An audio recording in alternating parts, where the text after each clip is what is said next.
తారీఖున జరిగే కౌంటింగ్ ప్రక్రియ మినిట్ టు మినిట్ అప్డేట్ కోసం ఉదయం 8 గంటల నుంచి సాయంత్రం ఫలితాల వరకు మా కేటీవీ తెలుగు ఛానల్ లైవ్ చూడండి. ప్రత్యర్థిని బలంగా కొట్టాలి, లేవకుండా కొట్టాలి, అన్ని వైపుల నుంచి కొట్టాలి. రాజకీయంలో ఇది ఎవరికైనా తొలి పాఠం, మలి పాఠం కూడా.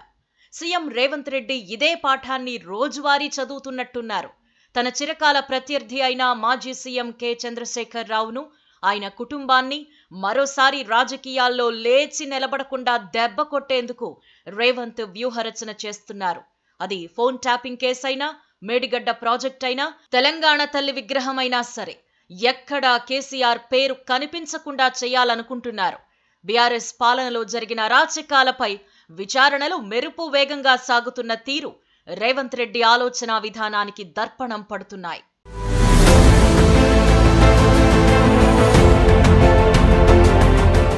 తెలంగాణ రాజకీయం ఇప్పుడు విమర్శలు, ప్రతివిమర్శల స్థాయి దాటిపోయింది. సవాళ్లు, ప్రతి సవాళ్లు పోయి ప్రత్యక్ష కార్యాచరణ మొదలయ్యింది. సీఎం రేవంత్ రెడ్డి ద్విముఖ వ్యూహాన్ని అమలు చేస్తున్నారు. తెలంగాణలో కేసీఆర్ మార్క్ ఎక్కడా కనిపించకూడదన్నది మొదటి వ్యూహమైతే, కేసీఆర్ నాటి అరాచక పాలనను ఎండగట్టి కోర్టుకి ఇడవడం రెండోదని చెప్పాలి. కేసీఆర్ ఎంపిక చేసిన తెలంగాణ తల్లి విగ్రహం నుంచి రాష్ట్ర అధికారిక చిహ్నం వరకు సమూలంగా మార్పులు చేస్తున్నారు.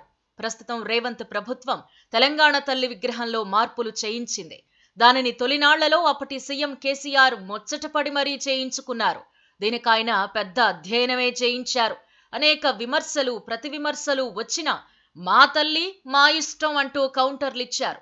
అంటే ఒక రకంగా తెలంగాణ తల్లి విగ్రహాన్ని చూస్తే వెంటనే కేసీఆర్ గుర్తుకొస్తారు. ఇదే ఇప్పుడు మార్పునకు దారితీసిందనే వాదన వినిపిస్తోంది. ఇక రాష్ట్ర అధికార చిహ్నంలోనూ మార్పులు చేయిస్తున్నారు సీఎం రేవంత్ రెడ్డి. అధికార చిహ్నంలో ఓరుగల్లు కోట ముఖ చిత్రం ఉంది. ఇది రాజకీయ వంశాలకు చిహ్నమని, కాబట్టి తొలగిస్తున్నామని అన్నారు. అంతేకాదు ఇప్పుడు మరిన్ని మార్పులు చేయిస్తున్నారు. ప్రముఖ చిత్రకారుడు రుద్ర రాజేశం రాష్ట్ర అధికార చిహ్నాన్ని తీర్చిదిద్దుతున్నారు. దీన్ని కూడా జూన్ 2న ఆవిష్కరించనున్నారు. ఇప్పుడు దీనిలోనూ కేసీఆర్ జాడలు కనిపించవనే వాదన వినిపిస్తోంది. ఇక కేసీఆర్ చేయని మరో పని రేవంత్ చేస్తున్నారు. కేసీఆర్ చేద్దామనుకుని వాయిదా వేసిన తెలంగాణ అధికారిక గీతాన్ని రేవంత్ రెడ్డి సిద్ధం చేయిస్తున్నారు. అందశ్రీ రాసి కీరవాణి సంగీతం అందించిన ఈ గీతాన్ని జూన్ 2న తెలంగాణ ఆవిర్భావ దినోత్సవం రోజున ఆవిష్కరిస్తారు.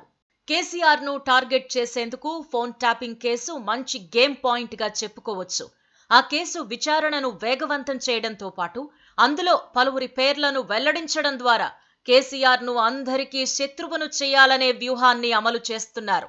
అందులో వేర్వేరు పార్టీలకు చెందిన రాజకీయ నాయకులతో పాటు పత్రికాధిపతులు కూడా ఉన్నారు. ఫోన్ ట్యాపింగ్ వ్యవహారంలో మాజీ డీసీపీ రాధాకిషన్ రావు వాంగ్మూలాన్ని వ్యూహాత్మకంగా బయటపెట్టడం, మీడియాలో దానికి విస్తృత ప్రచారం కల్పించడం ఇప్పుడు కేసీఆర్ ను కార్నర్ చేయడానికేనని తెలుస్తోంది.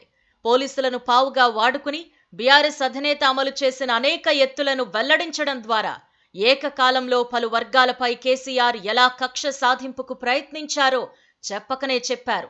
మొయినాబాద్ ఫామ్ హౌస్ ఘటనకు ముందు, ఆ తర్వాత జరిగిన ఫోన్ ట్యాపింగ్ వ్యవహారాలన్నింటినీ ఒకే వాంగ్మూలంలో చేర్చడం ద్వారా కూడా కేసీఆర్ ఎవరెవరిని ఎలా ఇబ్బంది పెట్టారో గుర్తుకు తెచ్చారు.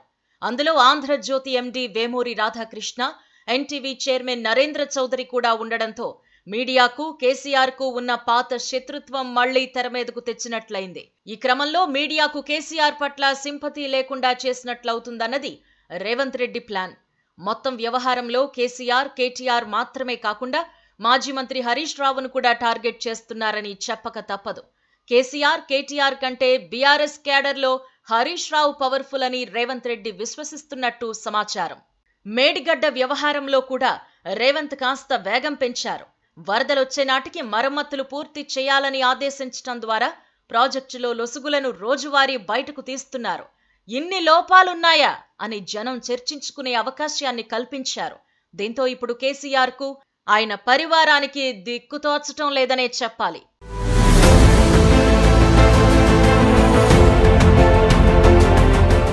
Please subscribe to KTV Telugu. KTV Telugu. KTV Telugu channel. Telugu